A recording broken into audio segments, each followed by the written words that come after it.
Hello everyone. तो आज हम लोग बात करेंगे कोल्बे रिएक्शन के बारे में। ओके, तो देखते हैं कोल्बे रिएक्शन क्या होता है। ठीक है, एक्चुअल मैकेनिज्म हम लोग देखेंगे, है ना। तो कोल्बे रिएक्शन, कोल्बे इलेक्ट्रोलाइसिस एक होता है और एक है सिर्फ कोल्बे रिएक्शन। तो कोल्बे इलेक्ट्रोलाइसिस में हम लोग कपलिंग रिएक्शन करते हैं, लेकिन कोल्बे रिएक्शन कुछ और है। देखना है यहाँ पे फिनॉल, यहाँ पे आप फिनॉल लीजिए। ठीक है,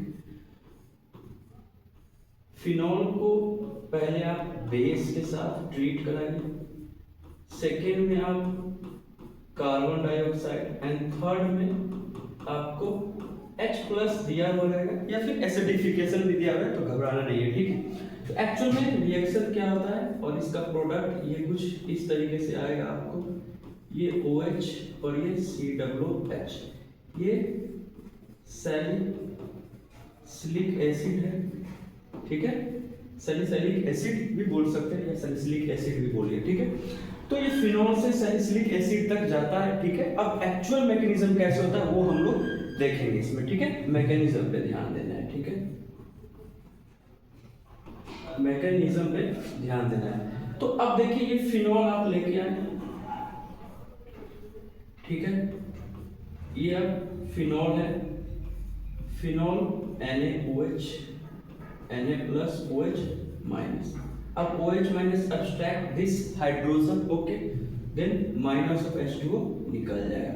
तो ये आपका क्या बना, फिनॉक्साइड आयन बना या नहीं, ये आपका फिनॉक्साइड आयन बनेगा। ठीक है, अब कार्बन डाइऑक्साइड के साथ रिएक्शन कराएंगे। ठीक है, ये कार्बन डाइऑक्साइड, अब ये इंपॉर्टेंट है, ऑक्सीजन पे निगेटिव और ये रेजोनेंस करके ये कार्बन पे निगेटिव, कौन अनस्टेबल होगा, कार्बन वाला अनस्टेबल होगा, बिकॉज ऑक्सीजन पे इलेक्ट्रॉन क्या होता है, स्टेबल होता है ना, और कार्बन पे क्या होता है, अनस्टेबल। तो अनस्टेबल वाला जल्दी इलेक्ट्रॉन दे देगा, तो जल्दी अटैक कर देगा, है कि नहीं। तो हम लोग क्या कराएंगे, यहां से अटैक कराएंगे। ठीक है, एक्चुअल में देखो कहां से अटैक कराते हैं, ये कुछ इस तरीके से, और ये रेजोनेंस करके ये डबल बॉन्ड और ये O-।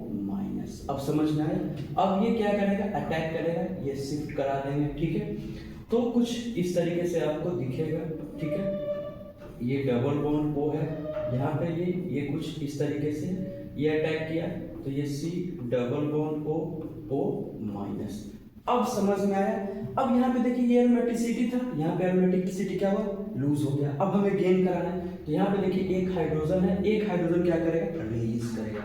ये हाइड्रोजन जैसे ही रिलीज करेगा, ये ऑक्सीजन वाला जो ये कार्बोक्सिलिक एसिड का ये माइनस जो है ना, ये अपना क्या करेगा, ये इस H को ले लेगा और इस पे निगेटिव आएगा। एक्चुअल देखो क्या हो रहा है। ठीक है, ध्यान से, ये कुछ इस तरीके से, ये डबल बॉन्ड O इस पे निगेटिव आ जाएगा, सॉरी निगेटिव तो था ही, है ना, H रिलीज किया तो ये निगेटिव आ जाएगा, और यहाँ पे क्या आ जाएगा, यहाँ यहीं से लगा हुआ ये C डबल बॉन्ड O और ये H। ठीक है, निगेटिव आ गया, H रिलीज किया, निगेटिव आया। अब ये रेजोनेंस करके ये फिर से क्या किया, एरोमेटिसिटी गेन करा दिया। ओके, तो एरोमेटिसिटी गेन कराया तो कुछ इस तरीके से, देखो इधर कुछ इस तरीके से,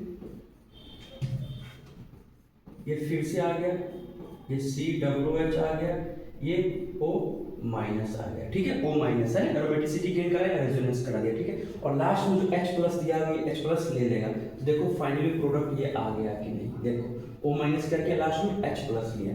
तो ध्यान रखना है, मेजर यहाँ पे रेजोनेंस करा के कार्बन से अटैक किया, बिकॉज कार्बन क्या होता है, अनस्टेबल होता है, जल्दी अटैक कर देगा। ठीक है, ऑक्सीजन से इसलिए नहीं अटैक कराया क्योंकि ऑक्सीजन वाले क्या है, स्टेबल है। ठीक है, इसलिए रेजोनेंस करके ये अटैक किया, यही से ये प्रोडक्ट आ गया। इसी का नाम है कोल्बे रिएक्शन, यानी फिनॉल उस बार NaOH कार्बन डाइऑक्साइड के साथ रिएक्शन करा और H+ के प्रेजेंस में, ओके, एसिडिफिकेशन। ओके, तो मिलते हैं, ओके, बाय, टेक केयर।